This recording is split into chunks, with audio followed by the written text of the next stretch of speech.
तो आज के इस वीडियो में मैं एक्सप्लेन करने वाला हूँ नेटफ्लिक्स पे रिलीज हुई एक रोमांटिक थ्रिलर सीरीज। इस सीरीज का नाम है यू और इस वीडियो में मैं सीजन 1 के शुरुआत के 5 एपिसोड्स को एक्सप्लेन करने वाला हूँ। वैसे सीरीज में टोटल 10 एपिसोड्स हैं और मैं एपिसोड्स 1 to 5 को कवर करने वाला हूँ। वीडियो पसंद आता है तो वीडियो को लाइक कर दें और चैनल को भी सब्सक्राइब कर दें। तो कहानी की शुरुआत में हम एक बुक स्टोर मैनेजर को देखते हैं जिसका नाम है जो, और वो एक लड़की को देखता है जो बुक स्टोर में आती है बुक खरीदने के लिए। लेकिन उस लड़की बेक, उसे नहीं पता कि जो उस पर नजर रखा हुआ है और सोच रहा है कि आखिर वो यहाँ कौन सी बुक लेने के लिए आई है। आखिर में बेक जो से मदद मांगती है और जो उसे एक राइटर की बुक सजेस्ट करता है जो काफी फेमस है। दोनों एक दूसरे से काफी बातें करने लगते हैं क्योंकि उन दोनों को ही बुक्स पढ़ना बहुत पसंद है। जैसे ही बेक बुक लेने के लिए अपने हील्स को ऊपर करती है तो जो उसे नोटिस करने से खुद को रोक नहीं पाता। जो के सजेस्ट किए गए बुक को वो खरीदने के लिए मान जाती है और कैश न देकर वो अपना कार्ड देती है जिसमें के उसका नाम लिखा हुआ था। और जो को ऐसा लगता है कि कार्ड देकर बेक अपना नाम उसे बताना चाहती है।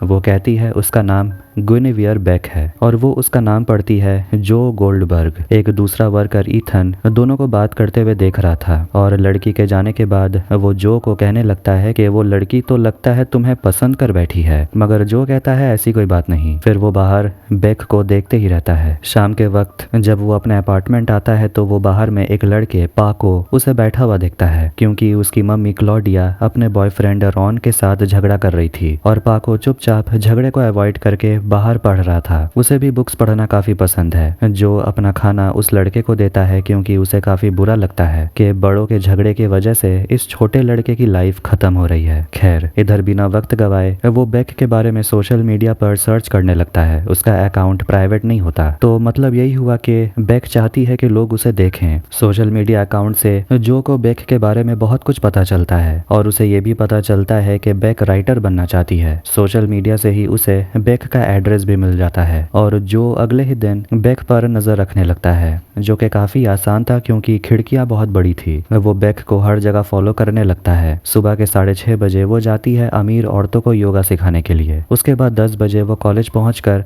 अपने प्रोफेसर का टीचिंग असिस्टेंट वाला पोस्ट संभालती है, लेकिन ऐसा लगता है कि प्रोफेसर की नीयत कुछ और ही है। फिर वो लाइब्रेरी जाने वाली थी कि तभी उसे उसकी अमीर दोस्तों का मैसेज आने लगता है जो आज के दिन में कुछ अच्छा करना चाहती हैं, लेकिन बेक को इन सब में जरा सा भी इंटरेस्ट नहीं है। रात के समय बेक अपने फ्रेंड लेन, पीच और अनिका से मिलने के लिए जाती है। आज अनिका का जन्मदिन था तो सभी लोग उसके लिए गिफ्ट लेकर आए थे और पीच जो काफी अमीर है वो नोटिस करती है कि बेक अनिका के लिए बहुत ही कीमती तोहफा लेकर आई थी और वो उसे समझाने लगती है कि तुम हमेशा ऐसे ही करती हो, तुम्हारा दिल बहुत साफ है। पीच बेक को कुछ पैसे देती है क्योंकि गिफ्ट के वजह से बेक के बहुत पैसे खर्च हो गए होंगे। बेक मना करती है लेकिन फिर भी पीच जोर देती है तो बेक पैसे रख लेती है। जो उन सभी पर नजर रखा हुआ था और वो सोचता है कि अगर ऐसे ही दोस्त बेक के हैं मतलब कि यही हुआ कि बेक अकेली है। घर पहुंचकर बेक अपना काम करने लगती है, लेकिन तभी एक लड़का उसके घर पे आता है और जो सोचने लगता है कि आखिर ये लड़का कौन है। बेक उस लड़के से झगड़ने लगती है क्योंकि उसे अपने दोस्तों से पता चला कि वो किसी और के साथ मजे कर रहा था। तो वो लड़का बेंजामिन माफी मांगने लगता है और दोनों के बीच झगड़ा होता है, लेकिन जल्दी ही माहौल गर्म हो जाता है और दोनों शुरू हो जाते हैं। जो सब कुछ देख रहा था और वो सोशल मीडिया से पता लगा लेता है कि लड़के का नाम है बेंजामिन। जो घर के बाहर से दोनों को इंटीमेट होते हुए देख रहा था। बेंजामिन को वो किताब पसंद नहीं आया जो बेक बुक स्टोर से लाई थी। बेंजामिन वहां से चला जाता है और जो को समझ आ गया था कि बेक सेटिस्फाई नहीं हुई थी और वो बिल्कुल सही था क्योंकि इंटीमेट होने के बाद ही बेक खुद को प्लेजर देने लगती है। इसके बाद वो अपने घर आता है और फिर से बाहर पाको को बैठा हुआ देखता है। वो लोग एक किताब के बारे में डिस्कस करते हैं और पाको अपने कमरे में नहीं जा सकता क्योंकि उसकी मॉम क्लॉडिया अपने बॉयफ्रेंड रॉन के साथ मजे कर रही थी। जो सोचने लगता है कि शायद आज हवा में ही कुछ है, सभी मजे कर रहे हैं सिर्फ उसे छोड़कर। वो पाको को लेकर अपने बुक स्टोर आ जाता है और वो पाको को बेसमेंट में लेकर जाता है जहाँ के एक ग्लास का बना हुआ एक केज था। उसी के अंदर कुछ स्पेशल किताबें होती हैं। वहाँ का टेम्परेचर भी काफी ठंडा था। ये किताबें 19th सेंचुरी की है, इसीलिए इन्हें ज्यादा ह्यूमिडिटी में नहीं रखा जा सकता वरना पन्ने खराब हो सकते हैं। और ये सब कुछ जो को उस बुक स्टोर के असली ओनर ने समझाया था। जो पाको को एक किताब देता है, कहता है ये किताब मेरी भी फेवरेट है। फिर वो लोग घर वापस आ जाते जाते हैं और क्लॉडिया का बॉयफ्रेंड रॉन ये देखकर गुस्सा हो जाता है कि पाको इतनी रात एक अजनबी के साथ बाहर गया था। पाको कहता है कि जो अजनबी नहीं है। उसके अंदर जाते ही रॉन जो को धमकाने लगता है, कहता है मेरे गर्लफ्रेंड के बेटे से दूर ही रहो, मैं एक पेट्रोल ऑफिसर हूँ और तुम जैसे घटिया लोगों को अच्छे से पहचानता हूँ। अगले दिन जो एक बहाना देकर बेक के घर में घुस जाता है, जबकि बेक वहाँ पर नहीं होती और सोचने लगता है कि आखिर जब बेक के पास पैसे नहीं है तो वो ऐसे आलीशान घर में रहती कैसे है। घर काफी गंदा था तो वो मन ही मन कहने लगता है कि अगर हम दोनों साथ रहेंगे तो मैं घर का ख्याल भी रख लूंगा। वो बेक का अंडरगारमेंट पॉकेट में रख लेता है। फिर वो उसका लैपटॉप चेक करने लगता है। इधर कॉलेज में प्रोफेसर लेही बेक के राइटिंग्स की तारीफ करते हैं, मगर कहते हैं कि तुम्हें और भी 20 पन्ने लिखने होंगे। तो वो कहती है कि मैं दूसरे काम में बिजी रहती हूँ, तो फिलहाल ये पार्ट टाइम जॉब मैं नहीं कर सकती। प्रोफेसर थर्सडे रात में एक रेस्टोरेंट में बुलाते हैं ताकि वो लोग राइटिंग के बारे में डिस्कस कर सकें। ना चाहते हुए भी बेक मान जाती है। फिर वो बेंजामिन को मैसेज करती है कि वो आज रात उससे मिलना चाहती है। वो भी बेक को रिप्लाई करता है जो बेक के लैपटॉप पर देख रहा था, और वो ये भी नोटिस करता है कि लैपटॉप में बेक के डैड का एक भी तस्वीर नहीं है, मतलब कि शायद अब वो इस दुनिया में नहीं रहे। फिर वो लड़कियों के ग्रुप चैट में पढ़ने लगता है जिसमें बेक एक लड़के के बारे में बात कर रही थी जिसे बुक्स में इंटरेस्ट है। जो को लगने लगता है कि बेक जरूर उसी के बारे में बात कर रही है और वो खुश होने लगता है। तभी बेक घर आ जाती है और जो बाथरूम में छुपा हुआ था, बेक वहां आकर शावर ऑन कर देती है और वो अपनी मॉम से बात कर रही थी। फिर वो रोने लगती है कि तभी उसे उसके दोस्तों का फोन आता है जो उसे ड्रिंक्स पर बुला रही थी। शाम को जो बेक को फॉलो करते हुए पहुंच जाता है और वो सभी दोस्तों पर नजर रखता है और कहता है कि पीच तो सबसे बुरी है। बेक सबके लिए शॉर्ट्स लेकर आई थी। फिर वो देखती है कि उसे बेंजामिन का मैसेज आया था 45 मिनट पहले। पीच उसे याद दिलाती है कि ये लड़का एक नंबर का कमीना है, उसे भाव मत दो। फिर वो स्टेज पर जाती है और अपने लिखे हुए कुछ लाइंस पढ़ती है, लेकिन ऐसा लग रहा था किसी को भी पोएम्स में जरा सा भी इंटरेस्ट नहीं आ रहा था। सब लोग बोल रहे थे इस लड़की को हटाओ और किसी सिंगर को बुलाओ जो इस तरीके से बेक की बेइज्जती होते हुए नहीं देख सकता था। इसीलिए वो चुपचाप वहां से निकल जाता है। वो स्टेशन आता है, लेकिन वहां पर बेक भी आ जाती है जो कि नशे के हालत में होती है। वो ठीक से खड़े भी नहीं हो पा रही थी और वो काफी ज्यादा करीब चली जाती है और बेंजामिन को मैसेज कर रही थी, लेकिन उसके हाथ से फोन गिर जाता है और वो भी पटरी पर गिर जाती है। जो उसकी मदद करता है। ट्रेन आने लगती है, मगर आखिर में जो उसकी जान बचा लेता है, पर बेक उसके चेहरे पर उल्टी कर देती है। इसके लिए बेक उससे माफी मांगती है और उसे कहती है ऐसा लगता है कि मैं तुम्हें जानती हूँ। जो भी ऐसा दिखाता है कि वो उसे बहुत समय के बाद मिल रहा है। पहली बार वो लोग बुक स्टोर में मिले थे। खैर दोनों टैक्सी से घर जाते हैं और बेक सोचने लगती है कि काश वो थोड़ी सी स्टूपिड होती तो वो लाइफ को और ज्यादा खुलकर एंजॉय कर पाती, क्योंकि वो अपने दोस्तों की तरह एंजॉय नहीं कर सकती। फिर वो बात करते करते जो के कंधे पर ही अपना सिर रख के सो जाती है। घर पहुंचकर वो उसे थैंक यू कहती है उसकी जान बचाने के लिए। दोनों के बीच जैसे रोमांटिक मोमेंट बन ही रहा था, लेकिन तभी वहां बेंजामिन आ जाता है और बेक देखती है कि उसका फोन बैग में नहीं था। कहती है शायद मैंने स्टेशन में ही गिरा दिया होगा। जो उससे उसका फोन नंबर मांगता है, कहता है मैं तुम्हें फोन ढूंढने में तुम्हारी मदद कर सकता हूँ, मगर वो कहती है कि मैं तुम्हें अपना ईमेल आईडी दे सकती हूँ। जो भी सोचता है लड़की स्मार्ट है,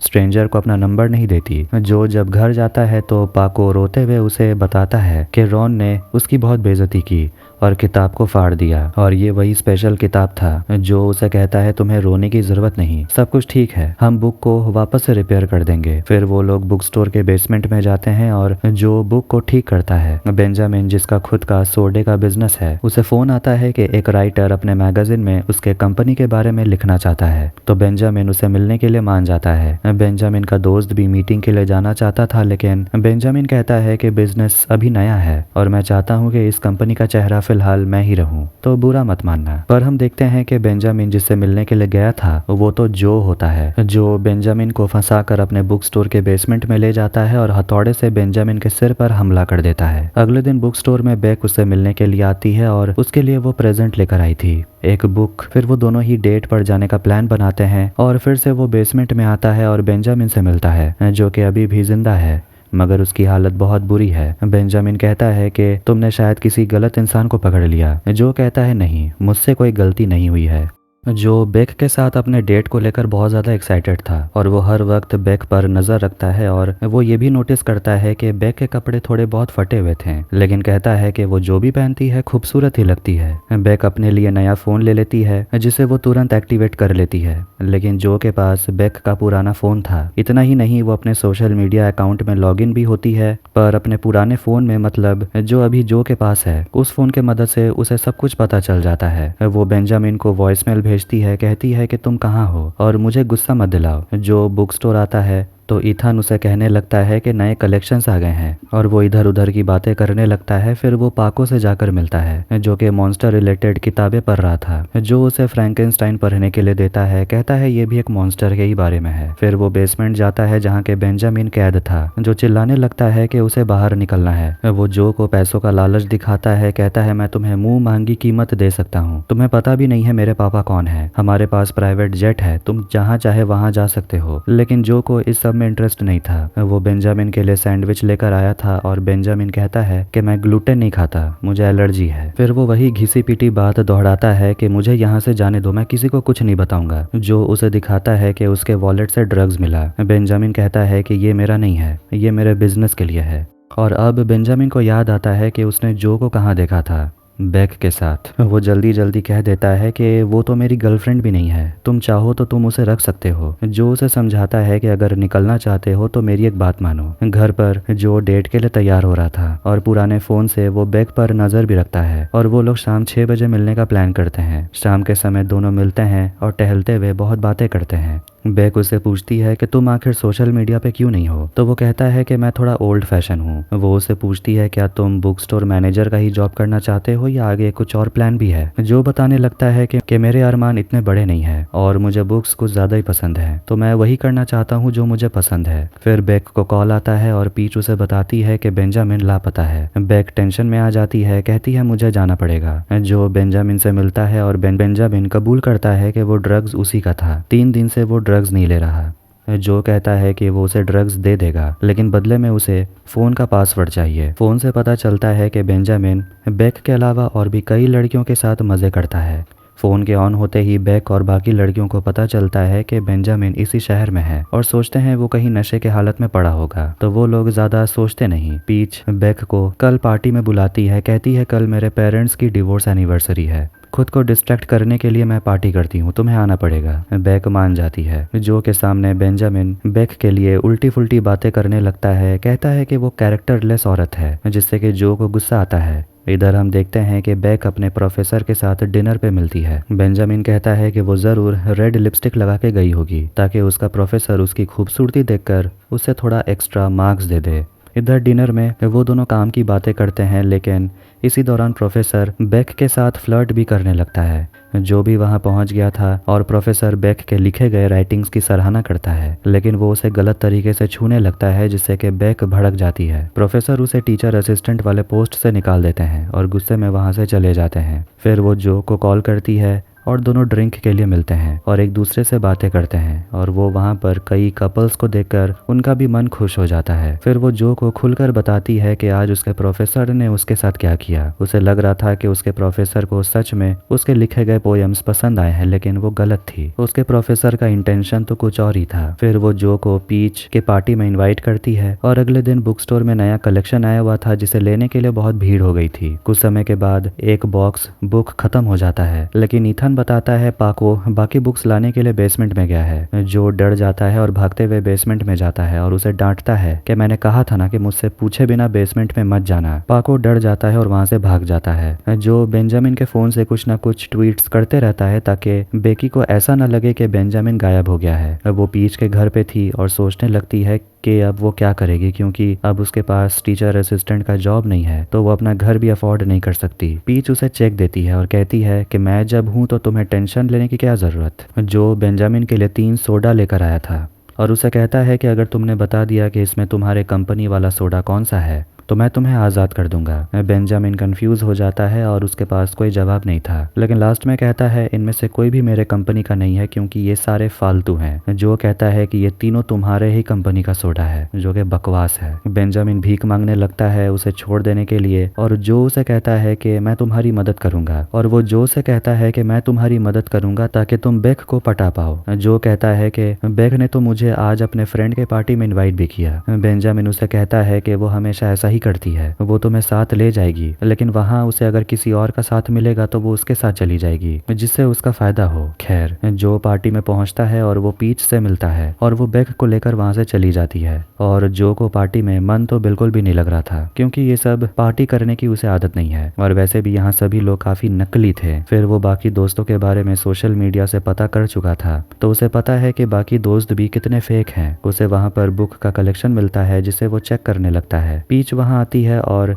जो से बातें करने लगती है और पूछती है कि न्यूयॉर्क जैसे बड़े शहर में तुम बेक से दोबारा मिले, ये कोई इत्तेफाक तो नहीं था। जो कहता है कि हम सिर्फ लकी थे जो दोबारा मिल पाए। कुछ समय के बाद बेक जो से मिलने आती है और जो से पूछता है कि आखिर तुम मुझे यहाँ क्यों लेकर आई हो। मुझे नहीं लगता कि मेरे और तुम्हारे दोस्तों के बीच में कुछ भी कॉमन है। बेक कहती है कि तुम्हारी यही बात मुझे बहुत पसंद है क्योंकि ये पार्टी मुझे भी नहीं पसंद। सब लोग कितने फेक हैं। जो उसे हिम्मत देता है कि तुम इन लोगों की तरह नहीं हो, तुम बहुत स्मार्ट हो। खैर, यहाँ पार्टी में जो को एक लड़की मैडी मिलती है जिसे वो पहचानता है, और जो उसे वहां देखकर हैरान था। मैडी जो को कहती है कि तुम्हारे और कैंडिस के बीच में जो कुछ भी हुआ सुनकर काफी बुरा लगा। जो कहता है हाँ, वो बिना बताए इटली चली गई क्योंकि उसे वहां कोई मिल गया था। जो जब वापस अपने घर आता है तो वो फिर से पाको को बाहर बैठा हुआ देखता है क्योंकि उसकी मम्मी का झगड़ा हो गया था उसके बॉयफ्रेंड से, और चिल्लाने को लेकर वो पाको से माफी मांगता है और उसका मूड ठीक करने के लिए उसे किताब देता है जिससे कि वो खुश हो जाता है। लेकिन वो ये किताब अपने घर नहीं ले जा सकता वरना रॉन उसे फिर से डांटेगा। जो उसे समझाता है कि बुक को बाथरूम के सीलिंग वाले टाइल्स के अंदर छुपा देना। अगली सुबह वो भागते हुए बुक स्टोर के बेसमेंट में जाता है तो बेंजामिन की हालत और भी ज्यादा खराब हो गई थी। दूसरी तरफ बेक प्रोफेसर लेही से मिलती है और उन्हें फिर से सोचने को बोलती है क्योंकि उसे टीचर असिस्टेंट के जॉब की बहुत जरूरत है। प्रोफेसर मदद करने से मना कर देते हैं तो बेक उन्हें धमकाती है और कहती है कि प्रोफेसर के खिलाफ गवाही देने के लिए 6 लड़कियां मिली हैं जिनके ऊपर प्रोफेसर ने सेक्सुअल हरासमेंट किया। बेंजामिन जो को बताता है कि मैंने तुमसे भी बहुत बुरे काम किए हैं, इसीलिए मैं जानता हूँ कि तुम कातिल नहीं हो। मैं तुम्हें सीक्रेट बताने वाला हूँ जिससे तुम्हें मेरे बारे में बहुत बड़ा राज पता चल जाएगा। देखते हैं कि कॉलेज में रैगिंग करने के वजह से बेंजामिन ने अनजाने में ही एक लड़के को मार डाला था। मामला सेटल तो हो गया, लेकिन ये वीडियो की कॉपी बेंजामिन के पास अभी भी है। अगली सुबह बेक जो से मिलने के लिए आती है और उसे कहती है कि तुम्हारा प्लान काम कर गया। मुझे एक दूसरे प्रोफेसर के पास टीचर असिस्टेंट की जॉब मिल गई है और मुझे अब पीच से पैसे लेने की जरूरत नहीं। वो उसके लिए डोनट लेकर आई थी और हर चीज के लिए उसे थैंक यू कहती है। फिर वो उसे खींचकर किस कर लेती है, जिसके बाद जो बेंजामिन के लिए खाना लेकर जाता है और वो जो से पूछता है कि तुम्हें मेरा वीडियो मिला या नहीं। जो कहता है हाँ मैंने देखा। बेंजामिन ड्रिंक पीने लगता है और जो उसे कहता है कि तुम बेक के बारे में गलत थे, वो अच्छी लड़की है, वो पैसों के पीछे नहीं भागती, वो तुम ही थे जो उसे सिर्फ कचड़े की तरह ट्रीट करते थे और मुझे डर है कि तुम बाहर जाकर वापस बेक के साथ वैसा ही करोगे, इसलिए मैं तुम्हें बाहर नहीं जाने दे सकता। तभी बेंजामिन का दम घुटने लगता है क्योंकि उस ड्रिंक में पीनट ऑयल था जिससे कि बेंजामिन को एलर्जी है। जो बेंजामिन का फोन अपने बाथरूम के सीलिंग के अंदर छुपा देता है। जो और बेक एक दूसरे के साथ कुछ ज्यादा ही वक्त बिता रहे थे और बेक जो से उसकी एक्स गर्लफ्रेंड क्लॉडिया के बारे में पूछती है तो वो सवाल को टालने की कोशिश करता है। कहता है हम बस एक दूसरे के लिए सही नहीं थे, दोनों झगड़ते रहते थे। फिर दोनों किस करते हैं और बेक चली जाती है। उसके जाने के बाद जो बेंजामिन के फोन से फिर से एक ट्वीट करता है और बेंजामिन के बॉडी को ठिकाने लगाने के लिए जाता है। बेंजामिन के ट्वीट को पढ़ के बेक भड़क जाती है और उससे रिश्ता तोड़ लेती है। जो किताब ढूंढने लगता है कि आखिर जानवरों को काटते कैसे हैं ताकि वो बेंजामिन को ठिकाने लगा पाए। बेंजामिन का शरीर पूरी तरह से सड़ चुका था और जो उसके शरीर को जलाने का सोचता है लेकिन हिम्मत नहीं जुटा पाता। जो टेम्परेचर को कम कर देता है ताकि बेंजामिन का शरीर जल्दी सड़े नहीं। बेक को एक दूसरे प्रोफेसर मोट के पास में असिस्टेंट की जॉब मिल जाती है और वो वहाँ पर एक और स्टूडेंट ब्लाइथ से मिलती है जो भी राइटर बनना चाहती है और वो बेक के लिखे हुए ऐसे की तारीफ करती है। फिर उसे उसके ग्रैंड पेरेंट का फोन आता है जिससे वो स्वीडिश में बात करने लगती है। इधर जब सारी दोस्त ड्रिंक करने के लिए आई होती हैं तो वो लड़की लड़कों के गंदे फोटो देख रहे होते हैं और एंजॉय करते हैं, लेकिन बेक को इन सब में ज़्यादा इंटरेस्ट नहीं था और जो भी सोचता है कि बेक बहुत सिंपल है और इन गंदे चीज़ों में उसे कोई इंटरेस्ट नहीं। लेकिन तभी बेक उन लोगों को बताती है कि कल रात टिंडर में से वो किसी लड़के से मिली थी और उसी के साथ वो रात गुजारी। ये सुनकर जो हैरान हो जाता है कि आखिर ये लड़का है कौन। पीच बेक से पूछती है क्या तुम सच में ऐसी ही लाइफ जीना चाहती हो। बेक कहती है मैं बस बेंजामिन को भुलाने की कोशिश कर रही हूँ। फिर वो जाकर बारटेंडर से बात करने लगती है और देखते हैं यही है वो दूसरा लड़का जिसके साथ वो रात गुजार रही है। अगली सुबह जब जो स्टोर को खोल रहा था तो पाको उसे मिलने के लिए आता है और जो उसे रिक्वेस्ट करता है कि मैं चाहता हूँ तुम मेरे लिए इन चीजों को खरीद लाओ। और ये सारी चीजों के मदद से वो बेंजामिन के बॉडी को ठिकाने लगाना चाहता था, लेकिन मासूम लड़का पाको को ये सब क्या पता, वो काम करने के लिए मान जाता है। इधर कॉलेज में प्रोफेसर मॉट क्लास ले रही होती है और वहाँ पर सारे फ्यूचर राइटर्स बैठे हुए थे और वो अगले क्लास में ब्लाइथ और बेक के लिखे हुए राइटिंग्स को पढ़ना चाहती है। घर जाकर बेक अपने राइटिंग पर ध्यान देने लगती है, लेकिन तभी उसका बेड टूट जाता है। जो ये सब कुछ देख रहा था और उसे कहता है मैसेज करके कि उसे खुद के लिए एक टेबल खरीदना है। ये सुनकर बेक रिप्लाई करती है कि तुमने तो मेरी मन की बात पढ़ ली। वो दोनों शॉपिंग के लिए जाते हैं और बेक अपने लिए बिस्तर देखने लगती है, लेकिन डिसाइड नहीं कर पा रही थी कि वो कौन सा लेगी। तभी वो ईमेल देखती है कि ब्लाइथ स्टोरी लिखकर सबमिट कर चुकी है, लेकिन बेक ने तो लिखना शुरू भी नहीं किया और कल सबमिट करना है। फिर वो अपना लिखा हुआ शॉर्ट स्टोरी पढ़ती है और जो उसे पूछती है क्या सच में मैं एक मामूली लड़की हूँ, तो वो उसे किस करता है और दोनों फिर पब्लिक प्लेस में शुरू हो जाते हैं। लेकिन बेक खुद को रोक लेती है और कहती है कि तुम्हारे वजह से मैं यहाँ अरेस्ट नहीं होना चाहती। शॉपिंग करने के बाद जब दोनों बाहर निकलते हैं तो जो को ईथन का फोन आता है जो कहता है कि बुक स्टोर में पावर कट हो गया और इलेक्ट्रिशियन फ्यूज बॉक्स ढूंढ रहा है जो बेसमेंट में है, लेकिन बेसमेंट में ताला लगा हुआ है और चाबी है जो के पास। जो कहता है कि बेसमेंट को खोलना मत, तुम स्टोर बंद करके जाओ, मैं देख लूंगा क्या करना है। फिर वो खुद बेसमेंट में पहुंचता है तो शरीर के सड़ने के वजह से बहुत ज्यादा बदबू फैल गया था क्योंकि एसी काम नहीं कर रहा था। वो बेंजामिन के शरीर को एक बस्ते में भर देता है और बॉडी को बेसमेंट से बाहर निकाल लेता है। इसके बाद वो जाता है बेक के घर और उसके लिए उसका बेड फिक्स कर देता है। फिर वो लोग वहाँ पर ड्रिंक करते हैं और शॉप में जो कुछ भी हुआ उसके लिए बेक उससे सॉरी कहती है, क्लियर कर देती है कि तुम मुझे पसंद हो। ब्लाइथ के स्टोरी ने मेरा दिमाग खराब कर दिया था, इसलिए मैंने कुछ ज्यादा ही ओवर रिएक्ट कर दिया और उसे समझ नहीं आ रहा था कि आखिर वो अपने स्टोरी में क्या लिखेगी। तो जो उसकी मदद करता है पूछता है कि तुम्हें सबसे ज़्यादा तकलीफ किस चीज़ से है, तो वो कहती है मेरे डैड से, क्योंकि वो ड्रग एडिक्ट थे। वो इमोशनल हो जाती है और जो उसे किस करता है। तभी दरवाजे पर कोई आता है और ये पीच होती है जो हमेशा दोनों के बीच आते रहती है। वो कहती है कि उसकी तबीयत खराब है और उसे एक बीमारी है, वो फास्ट फूड नहीं खा सकती, उसे तुरंत हॉस्पिटल जाना था। जो उसे हॉस्पिटल छोड़ता है और जब वो अपने अपार्टमेंट आता है तो रॉन को 2 पुलिस ऑफिसर्स के साथ देखता है। पुलिस को पाको को दिया गया लिस्ट मिल गया था और पूछते हैं कि आखिर तुम्हें इतने सारे केमिकल्स और ये अजीब चीजें क्यों चाहिए। जो पुलिस ऑफिसर को अपने घर के पीछे गार्डन में ले जाता है, कहता है कि मैं ये सारे केमिकल्स यहाँ यूज करता हूँ। पुलिस ऑफिसर मान जाते हैं और रॉन पुलिस ऑफिसर को कहने लगता है कि आखिर ये छोटे लड़के से काम क्यों करवाता है। तो जो कहता है कि पाको भूखा था, मैंने उसे सैंडविच के लिए पैसे दिए और ये लिस्ट भी थमा दिया और इससे ज्यादा कोई बात नहीं है, तो वो मुझे थोड़ा अकेला लगता है। रॉन गुस्से में आने लगता है, लेकिन ऑफिसर उसे पीछे करते हैं और वहां से चले जाते हैं, जिसके बाद जो तुरंत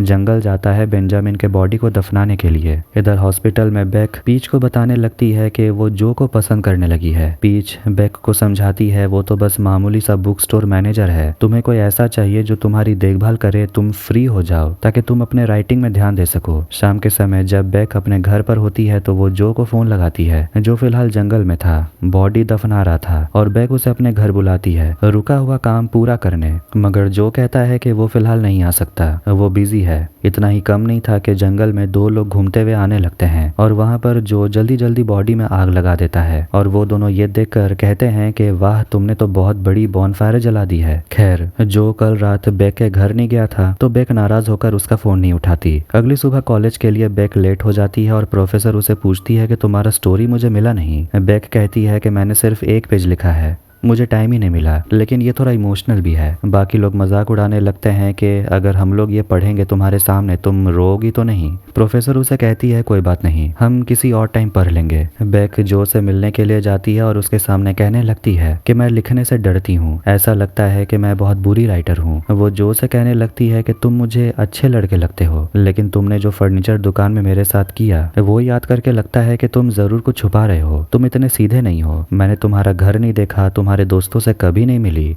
तुम हो कौन? अपने बारे में बताने के लिए जो उसे बेसमेंट में ले जाता है, उसी ग्लास केज में जहां उसने पहले बेंजामिन को रखा था। लेकिन अब सब कुछ पहले जैसा हो गया था। वहां वो उसे अपना बुक का कलेक्शन दिखाता है जिन्हें रखने के लिए टेम्परेचर मेंटेन करना पड़ता है। जो उसे कहता है कि ये जगह मेरे लिए बहुत स्पेशल है और इन किताबों में मेरी जान बसती है। मैं लोगों से ज्यादा किताबों को पसंद करता हूँ। पीच से बात करते हुए बेक कहने लगती है कि मैं टिंडर से हट रही हूँ क्योंकि जो ही मेरे लिए सही है। पीच देखती है कि उसके शेल्फ से एक किताब गायब था और उसे यकीन था कि जो ने ही वो किताब चुराया है। उस रात जब पार्टी में वो आया था, पाको रॉन को लिस्ट मिल जाने को लेकर जो से माफी मांगता है। कहता है कि मैंने वो बिस्तर में छोड़ दिया था और मैं बहुत नासमझ हूँ। जो उसे कहता है कि तुमसे गलती नहीं हुई थी और तुम स्टूपिड नहीं हो। रॉन वहां आता है और लड़के से कहता है घर में जाओ, और वो जो से कहता है बच्चे से दूर रहो, तुम पुलिस को बेवकूफ बना सकते हो, मुझे नहीं। बेक का उसे मैसेज आता है और वो तुरंत भागता है और फिर दोनों वहां पर शुरू हो जाते हैं। लेकिन जो तो शुरू होते ही खत्म हो गया था। बेक सोचती है बस 8 सेकंड्स, और वो जो के चेहरे पर निराशा देख पा रही थी और सोचती है अब वो उसे क्या बोले, कुछ समझ नहीं आ रहा था। तभी बेक को किसी कैप्टन नाम के आदमी का मैसेज आता है और वो उसे बुला रहा था। बेक सोचती है उसे जाना पड़ेगा क्योंकि ये वही इंसान है जिसने उसे पैसे दिए थे ये बेड खरीदने के लिए जिस पर वो रातें रंगीन कर रही है, तो जाना तो पड़ेगा। जो पुराने फोन में मैसेज पढ़ रहा था और वो भी हैरान था कि आखिर ये कैप्टन कौन है। जब वो बाथरूम से बाहर निकलती है तो जो जा चुका था। अगली सुबह बेक के लिए एकदम महंगा वाला ड्रेस आता है और उसकी फ्रेंड्स तो कल रात की डिटेल्स मांग रही थी कि आखिर एक्सपीरियंस कैसा रहा। बेक पीच से मिलने के लिए जाती है और वो फिर से उसे समझाने लगती है कि जो को छोड़ देना चाहिए क्योंकि वो तो बस मामूली सा बुक स्टोर मैनेजर है, उससे अच्छा तो बेंजामिन था जिसकी खुद की कंपनी तो है। फिर वहाँ पेस्ट कंट्रोल वाला आता है और पीच उसे दोबारा काम में लगाती है। पीच बेक को कल मिलने को बोलती है लेकिन वो बहाना मारती है कि मुझे राइटर्स रिट्रीट में जाना है। पीच उसे सपोर्ट करती है, कहती है तुम अच्छा करोगी और खुद पर भरोसा करो। बेक कैप्टन से मिलने के लिए मोटल में जाती है और देखते हैं कि कैप्टन एक बूढ़ा आदमी था और जो की नजर उन दोनों पर थी। जो कैप्टन के मैसेज को देखकर हैरान था और सोचने लगता है कि आखिर ये है कौन, और मैसेज देखकर ये तो साफ था कि बेक कैप्टन से प्यार तो नहीं करती। फिर वो लड़कियों के ग्रुप चैट को भी पढ़ता है जिसमें वो सेक्स के एक्सपीरियंस के बारे में बात करती हैं और उसे फोन से ही पता चलता है कि उस मोटल में कैप्टन ने ही बेक के लिए रूम रिजर्व करवाया था, इसलिए वो तुरंत वहां से चला जाता है। बेक कैप्टन का दिया हुआ महंगा ड्रेस पहनती है और दोनों एक दूसरे से बातें कर रहे थे और बेक उसे पूछती है कि उसकी पत्नी नैन्सी कैसी है। दोनों वहां से निकलते हैं और एक राइटर्स फेस्टिवल में पहुंचते हैं और वो दोनों वहां पर घूम रहे थे। फिर वहां पर कैप्टन की पत्नी नैन्सी और उनके बच्चे आते हैं। नैन्सी बेक को एक हैट पहनाती है जो कि बेक को पसंद नहीं आता। जो ये सब कुछ देखकर सोच रहा था कि आखिर ये चल क्या रहा है और बेक छुपा क्या रही है। कुछ सेकंड्स के लिए बेक जो को वहां पर देख ही लेती है। जो सोशल मीडिया से पता करता है कि कैप्टन असल में बेक के पापा एडवर्ड हैं और वो मरे नहीं हैं जैसा कि बेक ने उसे कहा था, लेकिन वो एक ड्रग एडिक्ट रह चुके हैं, ये बात सच है। और उसकी पत्नी नैन्सी के बारे में भी वो पता करता है जो कि बेक की सौतेली माँ है। नैन्सी की बेटी मिया जिसे भी बेक पसंद नहीं करती क्योंकि उस लड़की का दिमाग बहुत चलता है। वो बेक को बताती है कि मेरी मॉम ने तुमको बताया नहीं कि तुमको मेरे डैड अब पैसे नहीं देने वाले, लेकिन अच्छी नौकरी दिलाने में वो तुम्हारी मदद करेंगे। पीच बुक स्टोर जाती है जो से मिलने, लेकिन वो तो फिलहाल स्टोर पे नहीं था और वो ईथन से मिलती है और वो उससे वही किताब मांगती है जो कि उसके घर से गायब हो गया था। ईथन उससे कहता है कि वो किताब काफी रेयर है इसलिए हम उसे बेसमेंट में रखते हैं और चाबी मेरे पास नहीं है। पीच बेक को कॉल करती है और उसे पूछती है क्या जो तुम्हारे साथ है। दूसरी तरफ ईथन जो को कॉल करता है और बताता है कि एक लड़की आई थी किताब खरीदने, लड़की काफी खूबसूरत है। जो समझ जाता है कि वो पीच है। आखिर में बेक जो को वहां पर ढूंढ लेती है, लेकिन वो तो उल्टा हैरान होकर उससे पूछता है कि तुम यहाँ क्या कर रही हो। फिर जो उससे बात करता है कि उसे पता है कि वो सेक्स के दौरान उसे सेटिस्फाई नहीं कर पाया, उसे पता है। बेक कहती है कोई बात नहीं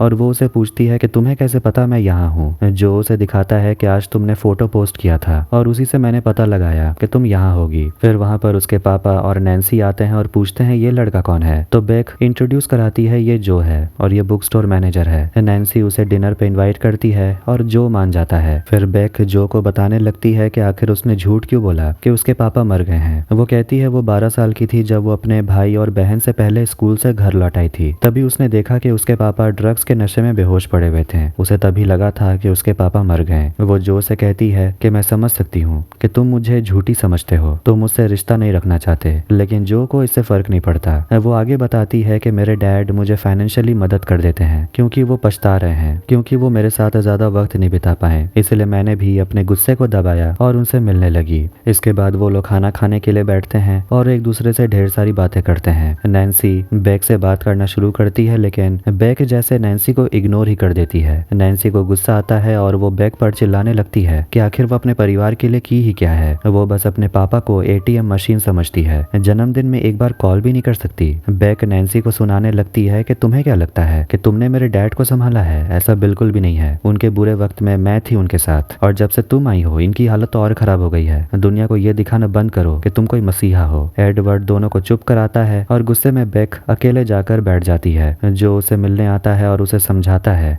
कि बेक को अपने पापा के साथ सुलह कर लेना चाहिए और ये अच्छा मौका है क्योंकि फिलहाल अभी वो उसके साथ ही हैं। बेक गुस्सा हो जाती है और कहती है कि तुम मेरे फैमिली के बारे में जानते ही क्या हो, अब तुम जाओ यहाँ से। एडवर्ड वहाँ पर आता है और अपनी बेटी को रूम का किराया देता है और वो अपने पापा से कहती है मैं बस चाहती हूँ कि आप पहले जैसे बन जाएं, मैं आपको मिस करती हूँ। नैन्सी ने आपको बदल दिया है। एडवर्ड अपनी बेटी से क्रिसमस में मिलना चाहता है लेकिन वो कहती है मैं बाद में सोचकर बताऊंगी। शाम को घर आकर वो राइटिंग पर ध्यान देती है। ब्लाइथ उसकी स्टोरी की तारीफ करती है जिससे वो खुश हो जाती है। फिर वो जो से मिलने के लिए पहुंचती है और वो उसके साथ इंटीमेट होने लगती है, लेकिन जो की नजर होती है उसके किताब पर जो उसने पीच के घर से चोरी किया था और वो सारे अंडरगारमेंट्स जो उसने बेक के घर से चुराए थे, उसका पुराना फोन भी वहीं पर था। खैर दोनों वहाँ इंटीमेट होते हैं और वो उसे पूछता है कि तुम्हें मेरा घर का एड्रेस कहाँ से मिला। बेक कहती है इथन ने बताया। फिर वो चिल्लाने को लेकर उससे माफी मांगती है, कहती है तुमने जो कुछ भी कहा तुम सही थे और शायद मैं वही सुनना नहीं चाहती थी, तो मुझे माफ कर दो। जो भी कहता है कि मैंने भी गलती की, मैं तुम्हारे और तुम्हारे डैड के रिलेशनशिप के बारे में ज्यादा जानता नहीं, तो मुझे नहीं बोलना चाहिए था। बेक को जो की यही बात पसंद है कि वो अपनी लाइफ सोशल मीडिया पर दिखाता नहीं, जबकि वो हर दिन अपनी ढेर सारी सेल्फी लेती है।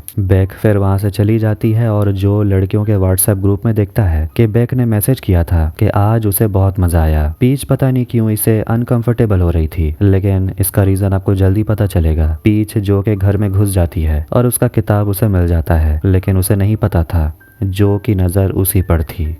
अब जो और बेक की रिलेशनशिप बहुत अच्छी तरह आगे बढ़ रही थी। बेक जो के घर पे कुछ ज्यादा ही वक्त बिताने लगती है और लॉन्ड्री के बहाने जो अब तो बस उसके अंडरगारमेंट्स को बस सूंघते ही रहता है। और फिर से रॉन और क्लॉडिया के झगड़े के वजह से बहुत जोर की आवाज आ रही थी। फिर बेक अपने कॉलेज के लिए निकल जाती है। शाम के समय जो और बाकी लड़कियां मिलती हैं और जो ये नोटिस करता है कि पीच और अनिका के बीच में किसी चीज को लेकर टेंशन है। जो अच्छा बनने की पूरी कोशिश कर रहा था, लेकिन पीच वही किताब उसके सामने ले आती है जिससे कि उसे काफी गुस्सा भी आता है, मगर वो खुद को ठंडा रखने की बहुत कोशिश करता है बेक के खातिर। अगली सुबह अनिका बुक स्टोर पहुंच जाती है और शो ऑफ करने लगती है कि उसके इंस्टाग्राम पे 3.6 मिलियन फॉलोअर्स हैं और वो फ्री में बुक स्टोर का प्रमोशन भी कर सकती है। वो वहां सेल्फी लेती है और इंस्टा पर पोस्ट करती है, मगर बाकियों को तो पता है कि अनिका बस अपना बॉडी दिखाकर अपना गुजारा कर रही है। लड़कियों को इंस्पायर करती है और लड़कों को एक्साइट। जो फोन पर अनिका और पीच का एक पुराना तस्वीर देखता है और वो अनिका से कहता है कि तुम्हें ये पोस्ट करना चाहिए। अनिका ऐसा ही करती है। प्रोफेसर बेक के लिखे हुए स्टोरी की काफी तारीफ करती है और बोलती है कि मेरे लिटरेचर एजेंट का प्रमोशन हुआ है और वो तुमसे मिलना चाहता है। बेक खुश हो जाती है क्योंकि ये उसके लिए काफी अच्छा मौका है अपने राइटिंग करियर को और आगे बढ़ाने का। शाम के समय जो और बेक डिनर पर जाने वाले थे, लेकिन तभी बेक को उसकी दोस्त अनिका का कॉल आता है। अनिका टेंशन में थी और एक वीडियो के बारे में बात कर रही थी। देखते हैं कि एक एनोनिमस अकाउंट से अनिका का एक वीडियो अपलोड हुआ था जिसमें वो कहने लगती है कि ब्लैक लड़के उसे बहुत पसंद करते हैं, लेकिन उसे तो व्हाइट लड़कों में इंटरेस्ट है। जो उसे भाव नहीं देते क्योंकि वो थोड़ी हेल्दी है। ऐसे रेसिस्ट कमेंट करने के वजह से उसे काफी ट्रोल किया गया। सुबह जो सेंट्रल पार्क में पीच को फॉलो करने लगता है, जो उसे पहले से ही हर जगह फॉलो कर रहा था और उसे ये भी पता है कि पीच को ऑफिस में कोई भी पसंद नहीं करता और वो अपने इस लैपटॉप के बिना कहीं नहीं जाती। प्रोफेशनली वो एक इंटीरियर डिजाइनर है और एक दिन वो बुक स्टोर पहुंच जाती है। बेक भी वहीं पर थी और वो उसे खुशखबरी बोलती है कि मेरी प्रोफेसर मुझे एक एजेंट से मिलवा रही है। पीच खुश होती है लेकिन वो भी एक एजेंट के बारे में बात करती है जो कि बहुत बड़े बड़े राइटर को रिप्रेजेंट करता है। बेक उसे मिलना चाहती है और पीच जो को कहती है कि क्या कल तुम बुक स्टोर को बंद कर सकते हो, यहाँ पर एक पार्टी रखनी है और पार्टी में वो रॉजर को बुलाएगी। बेक खुश हो जाती है। जो जब घर आता है तो वो देखता है पाको किताब पढ़ रहा था कि जुवेनाइल को सजा क्या मिलती है। ये देखकर जो उसे समझाता है कि मुझे पता है कि तुम रॉन पर हाथ उठाना चाहते हो, तुम अपनी मॉम को प्रोटेक्ट करना चाहते हो, लेकिन ये बात भी समझ लो कि इससे ज्यादा कुछ होगा नहीं, वो उल्टा तुम्हें मारेगा। मॉम से तुम्हारी कस्टडी छीन जाएगी और 18 साल तक तुम्हें एक परिवार से दूसरे परिवार तक भेजा जाएगा। पाको को एक और किताब वो देता है और इसमें कहानी बदले की है और ये भी बताया गया है कि दुश्मन के साथ रहते कैसे हैं। शाम के समय बुक स्टोर में पार्टी हो रही होती है और बेक बहुत ज्यादा टेंशन में थी और सोच रही होती है कि आखिर वो रॉजर से कैसे बात करेगी, क्या वो उसमें इंटरेस्टेड होगा या नहीं। जो बस उसे कहता है खुद पर भरोसा रखो और कॉन्फिडेंट रहो। पीच बेक को एजेंट रॉजर से मिलवाती है और पीच जो से आकर बात करती है और उसे बस ताना मारने लगती है कि रॉजर तुमसे ज्यादा हैंडसम है और जो को रनिंग करनी चाहिए क्योंकि वो बिस्तर पे ज्यादा टिक नहीं पाता वगैरह वगैरह। उसके जाने के बाद जो पीच का बैग ले लेता है और बेसमेंट में जाकर उसका लैपटॉप चेक करता है जो पासवर्ड प्रोटेक्टेड था। फिर वो वॉलेट में रखे फैमिली फोटोज को देखने लगता है और उसे एक फूड डायरी मिलता है और उसमें बेक की तस्वीर होती है जो काफी पुरानी है लेकिन ये काफी इंटीमेट थी जिसे देखकर जो खुद को कंट्रोल नहीं कर पाता। जो लैपटॉप को अपने पास रख लेता है। सुबह ब्रेकफास्ट पर अनिका जो से मिलती है और उसे बताती है कि उस वीडियो की वजह से उसके आधे फॉलोअर्स भाग गए और उसकी बातों से लग रहा था कि वो पीच को पसंद नहीं करती क्योंकि वो सोचती है कि पीच बेक को अपना पपी समझती है। जो को बेक का फोन आता है जो बताती है कि पीच का कल लैपटॉप चोरी हो गया। वो तुरंत घर पहुंचता है। पीच जो के ऊपर चिल्लाने लगती है कि उसी ने उसका लैपटॉप चुराया। जो सिचुएशन को अच्छे से संभालता है, पूछता है कि पार्टी में तो सब अमीर लोग ही आए थे, तुम्हारे लैपटॉप कोई भला चुराएगा क्यों?